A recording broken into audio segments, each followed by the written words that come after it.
പത്തനംതിട്ട കോട്ടാങ്ങലിൽ ജനവാസ മേഖലയിൽ ഇറങ്ങിയ കുറുനരിയുടെ ആക്രമണത്തിൽ 6ഓളം പേർക്ക് പരിക്കേറ്റു. മുഖത്തും കൈകാലുകൾക്കും കടിയേറ്റ ആളുകൾ ആശുപത്രിയിലാണ്.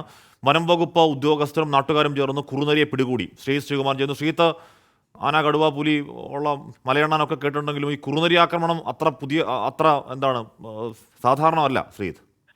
അത്ര സാധാരണമല്ല ഹാഷ്മി. അതും ജനവാസ മേഖലയിൽ, ഈ കോട്ടാങ്ങൽ പെരുമ്പട്ടി മേഖലയാണ്. അതിൽ ഏതാണ്ട് ഒരു 5 കിലോമീറ്റർ അപ്പുറത്താണ് കാട് എന്ന് ആണ് ഓർക്കണം. അവിടെ നിന്നാണ് ഇന്ന് രാവിലെ ഒരു 6 മണിയോടുകൂടി ഈ കുറുനരി ജനവാസ മേഖലയിലേക്ക് എത്തുന്നത്.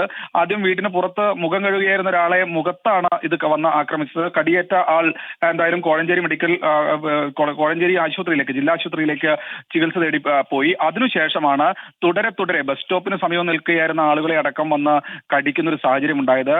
കൈക്കും കാലിനും മുഖത്തും ഒക്കെ പലർക്കും കടിയേറ്റിട്ടുണ്ട്. ചിലർ റാന്നി താലൂക്ക് ആശുപത്രിയിൽ ചികിത്സയിലുണ്ട്. അതിൽ സ്ത്രീകളടക്കമുള്ള ആളുകളുണ്ട് എന്നാണ് മനസ്സിലാക്കുന്നത്. രാവിലെ പള്ളിയിലും മറ്റും പോകാനായി ഇറങ്ങിയ ആളുകൾക്ക് നേരെ അടക്കം ആക്രമണം ഉണ്ടായി. എത്ര പേരെ കടിച്ചിട്ടുണ്ട് എന്നതിനെ കുറിച്ചൊരു പ്രാഥമിക വിവരം മാത്രമാണ് അവിടുത്തെ പഞ്ചായത്ത് അംഗം നമുക്ക് നൽകുന്നത്. പഞ്ചായത്ത് അംഗം നൽകിയ വിവരത്തിന്റെ അടിസ്ഥാനത്തിൽ ഏതാണ്ട് 3ഓളം സ്ത്രീകൾക്ക് അതിമാരകമായ രീതിയിൽ തന്നെ കടിയേറ്റിട്ടുണ്ട്. അവർക്ക് വാക്സിൻ അടക്കം ഇപ്പോൾ റാന്നിയിലെ സർക്കാർ ആശുപത്രിയിൽ എടുത്തുകൊണ്ടിരിക്കുകയാണ്. എന്തായാലും കുറുനരിയെ ഉടൻ തന്നെ പിന്നീട് പിടികൂടാൻ കഴിഞ്ഞിട്ടുണ്ട്. അതിനെ നാട്ടുകാരും അതുപോലെ തന്നെ വനംവകുപ്പ് ഉദ്യോഗസ്ഥരും ചേർന്നാണ് പിടികൂടിയിരിക്കുന്നത്. ഇതിനെ എന്തായാലും ഇപ്പോൾ വനംവകുപ്പ് ഉദ്യോഗസ്ഥർ റാന്നിയിലെ കേന്ദ്രത്തിലേക്ക് മാറ്റിയിട്ടുണ്ട്.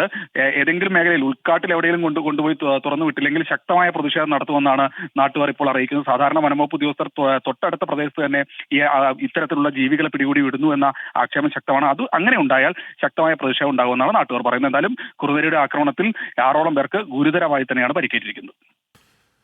എന്തായാലും ആ കുറുനരിയാണ് കിടക്കുന്നത്. അത് ചില്ലറക്കാരനല്ല എന്നാണ് ശ്രീകുമാരൻ റിപ്പോർട്ട് ചെയ്യുന്നത്. അപ്പോൾ ഈ വന്യജീവ മേഖലയിലെ ഇത്തരത്തിൽ ആക്രമണങ്ങൾ തുടർക്കഥയാണെങ്കിലും മനുഷ്യവാസ മേഖലകളിലേക്ക് വളരെ സജീവമായി ഇത്തരം ജീവികൾ ഇറങ്ങുന്നതൊക്കെ ആശങ്കയ്ക്ക് അടിസ്ഥാനമുള്ളത് തന്നെയാണ്.